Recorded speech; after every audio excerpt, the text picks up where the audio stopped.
Preface to the first French edition. One of Us is soon to tell in all its details the story of the life of Michael Bakunin, but its general features are already sufficiently familiar. Friends and enemies know that this man was great in thought, will, persistent energy. They know also with what lofty contempt he looked down upon wealth, rank, glory, all the wretched ambitions which most human beings are base enough to entertain. Well, if they're entertained for themselves, it's certainly a problem. As a means, they are just another tool, like our consciousness. A Russian gentleman, related by marriage to the highest nobility of the empire. He was one of the first to enter that intrepid society of rebels, who were able to release themselves from traditions, prejudices, race, and class interests, and set their own comfort at naught. With them he fought the stern battle of life, aggravated by imprisonment, exile, all the dangers and all the sorrows that men of self-sacrifice have to undergo during their tormented existence. Well, what are you going to focus on? The difficulties of life? Or if you are going to focus on the difficulties of life, are you going to say, well, it's with purpose, so, take the edge off it that way? A simple stone and a name marked the spot in the cemetery of Bern where was laid the body of Bakunin. Even that is perhaps too much to honor the memory of a worker who held vanities of that sort in such slight esteem. His friends surely will raise to him no ostentatious tombstone or statue. They know with what a huge laugh he would have received them had they spoken to him of a commemorative structure erected to his glory. They knew, too, that the true way to honor the dead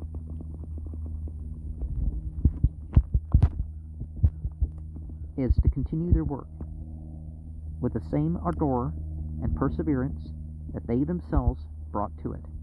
In this case, indeed, a difficult task demanding all our efforts, for among the revolutionists of the present generation, not one has labored more fervently in the common cause of the revolution. In Russia, among the students, in Germany, among the insurgents of Dresden, in Siberia, among his brothers in exile, in America, in England, in France, in Switzerland, in Italy, among all earnest men, his direct influence has been considerable. The originality of his ideas, the imagery and vehemence of his eloquence, his untiring zeal in propagandism, helped too by the natural majesty of his person, and by a powerful vitality gave Bakunin access to all the revolutionary groups, and his efforts left deep traces everywhere, even upon those who, after having welcomed him, thrust him out because of a difference of object or method. His correspondence was most extensive. He passed entire nights in preparing long letters to his friends in the revolutionary world, and some of these letters, written to strengthen the timid, arouse the sluggish, and outline plans of propagandism or revolt, took on the proportions of veritable volumes. These letters, more than anything else, explain the prodigious work of Bakunin in the revolutionary movement of the century. The pamphlets published by him in Russian, French, and Italian, however important they may be, and however useful they may have been in spreading the new ideas, are the smallest part of Bakunin's work. The present memoir, God and the State, is really a fragment of a letter or report, composed in the same manner as most of Bakunin's other writings. It has the same literary fault, lack of proportion. Moreover, it breaks off abruptly. We have searched in vain to discover the end of the manuscript. Bakunin never had the time necessary to finish all the tasks he undertook. One work was not completed when others were already underway. My life itself is a fragment, he said to those who criticized his writings. Nevertheless, the readers of God and the State certainly will not regret that Bakunin's memoir, incomplete though it be, has been published. The questions discussed in it are treated decisively and with a singular vigor of logic. Rightly addressing himself only to his honest opponents, Bakunin demonstrates to them the emptiness of their belief in that divine authority on which all temporal authorities are founded. Yeah, just because God doesn't stand in the way and say, no, we're not going to let you make these choices, human beings, doesn't mean that, the divine right is really, their divine right.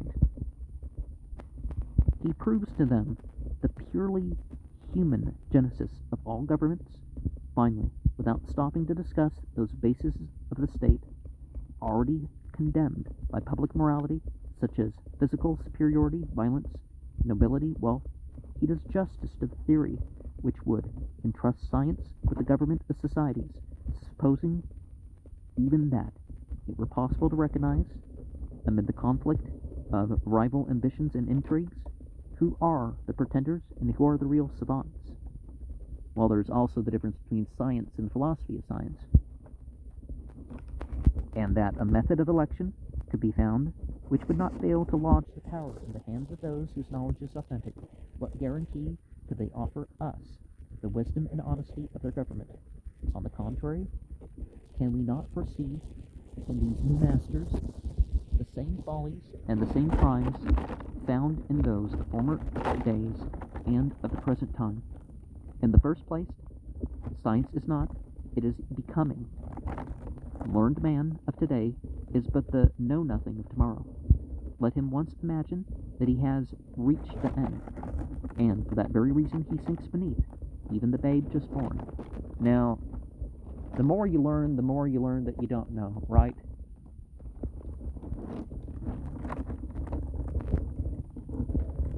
But could he recognize truth in its essence? He can only corrupt himself by privilege and corrupt others by power.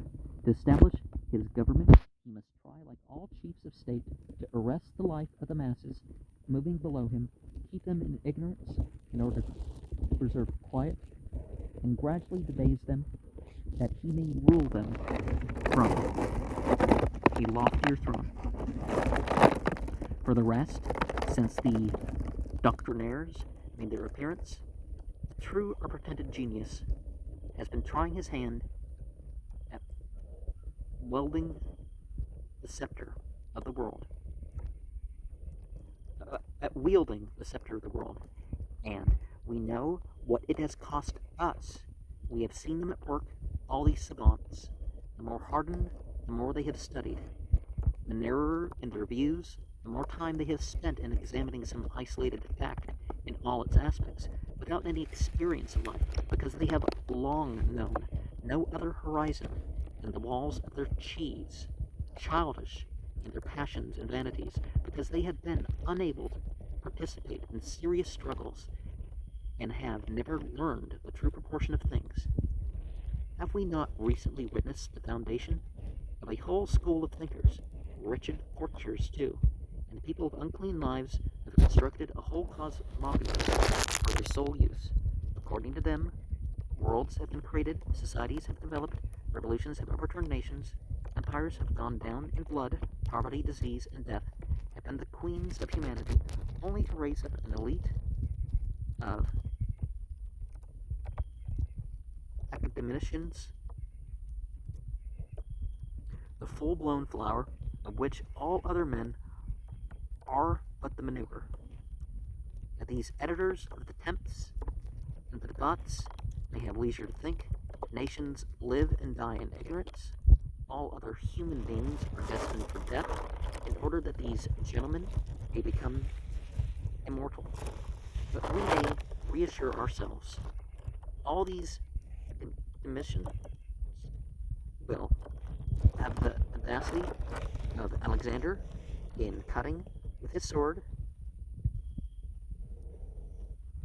the Gorgon dawn. They will not lift the blade of Charlemagne. Government by science is becoming as impossible as that of divine right, wealth, or brute force. All powers are henceforth to be submitted to pitiless criticism. Men in whom the sentiment of equality is born suffer themselves no longer to be governed. They learn to govern themselves in precipitating from the heights of the heavens him from whom all power is reputed to descend. Societies unseat also all those who reigned in his name. Such is the revolution now in progress. States are breaking up to give place to a new order in which, as Bakunin was fond of saying, human justice will be substituted for divine justice. If it is allowable to cite anyone's name from those of revolutionists who have taken part in this immense work of renovation, there is not one that may be singled out with more justice than that of Michael Bakunin. Carlo Cafiero, Elisee Reclus, and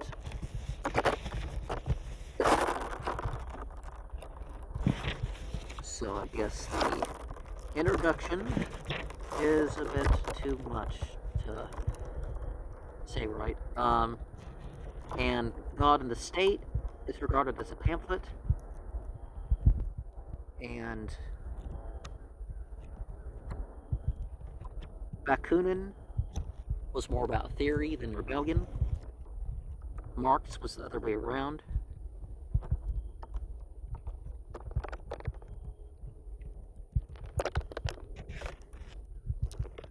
And that doesn't mean he didn't take part in the uprisings of 1848, because he did.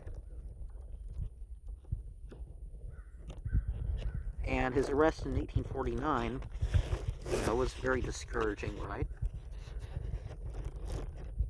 In 1861, he escaped.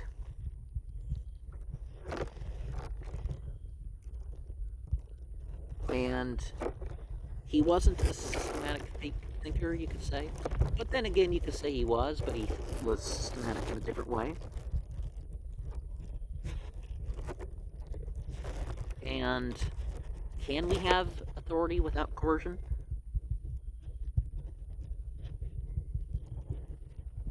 And is the problem both the church and the state? Or is it the fact that they're trying to combine one or the other? Or work the one against the other? Or,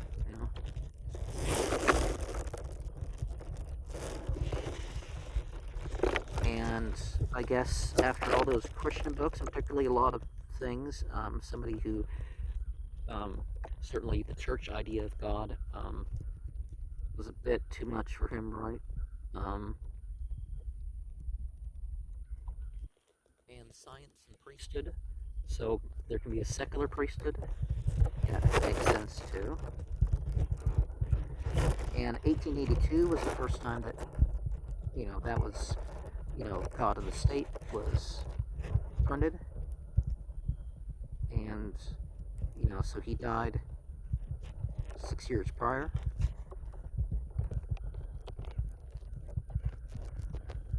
Okay, 1867 was when he died. Federalism, socialism, and anti-theologianism was his last thing.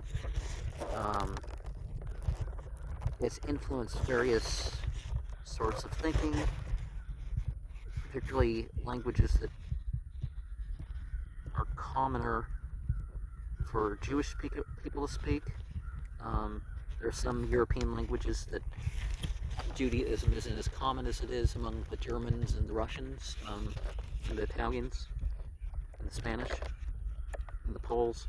But that's not it either. It's not that, it was put in Jewish languages and not other languages, definitely. It's just, it was politically influential is the particular point.